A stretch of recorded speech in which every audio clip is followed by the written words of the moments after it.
Je m'appelle Marissam. Et tu vas à l'école? Oui. Et tu aimes bien? Oui. Je travaille à l'école. À l'école, Cabous. Chez les sœurs. J'aime travailler. J'ai 7 ans. Je suis fière d'aller à l'école. Parfois, il y a des autres qui ne vont pas à l'école. Je vais être ministre. En fait, au Sénégal, 80% du travail est effectué par les femmes qui ont énormément de problèmes, déjà de par leur grossesse multiple. Mettre les enfants à l'école, ça coûte trop cher. Les nourrir déjà, on n'en parle même pas. Donc l'allaitement dure 2 ans. Hein. La dame se retrouve enceinte. Et ça peut continuer jusqu'à 7, 8 gosses comme ça. Et au niveau de la scolarité, il manque de tout, quoi. On n'a pratiquement rien. D'ailleurs, j'ai un couple d'amis juste derrière moi dont le monsieur est artiste peintre et sa compagne est sénégalaise. Elle a 2 petites filles. On a pris mon jardinier pour faire des cours parce qu'il est professeur de français, professeur d'histoire géo. Alors tous les matins, Ibrahim vient de 9h à midi faire l'école aux 2 petites parce que les parents n'ont pas les moyens, la maman n'a pas les moyens et puis son compagnon est artiste peintre, il ne vend pas des tableaux tous les jours non plus. Donc voilà les conditions de vie assez particulières.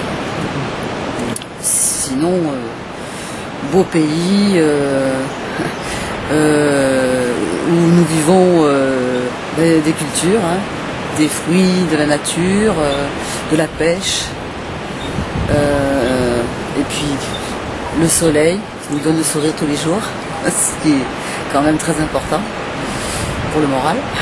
Oui, l'arrivée des Européens aussi en Casamance a fait que le niveau de vie a énormément augmenté. Même sur les denrées les plus primaires, le riz, l'huile, le poisson, etc. Donc c'est un combat journalier pour faire le roi râler, comme on dit ici, c'est discuter sur les prix tout le temps, pour que ces familles puissent manger à leur faim au moins 1 fois par jour, faire 1 repas par jour. Parce que 2 repas par jour, dans les familles, c'est très rare au Sénégal. Enfin, en Casamance, en tous les cas, il y a beaucoup de misère. Alors, parlons de la santé. À part rien, eh ben, il n'y a rien. On a le palu qui fait des ravages assez importants aussi, parce que acheter les médicaments, c'est très cher pour eux aussi, ils ne peuvent pas. Il y a des enfants qui meurent aujourd'hui à cause du palu, alors que une boîte de Nivaquine ou de Paludrine ou Maloxine, etc., c'est pas très très cher, mais ils n'ont pas les moyens. Alors, eh ben, l'enfant nous quitte, et ça c'est désespérant. Ce qui me touche le plus dans ce pays, c'est ça. C'est voir ces enfants disparaître comme ça, c'est assez effrayant. Quand on voit que nous, les Européens, dès qu'on a un petit bobo, on va voir le médecin, tout va bien.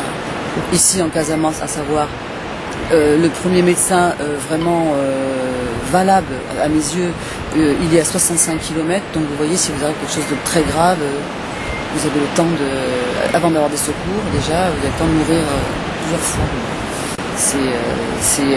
Pour moi, l'Afrique, c'est la leçon de la vie, hein. C'est une belle chose. Nous ne sommes pas des assistés, nous assistons les autres, ce qui est différent. Parce que si tu es malade ici, on ne peut pas te soigner. Et tu restes comme ça. Tu meurs comme ça. Il y a beaucoup de gens. On n'a pas les moyens. On n'a pas les moyens.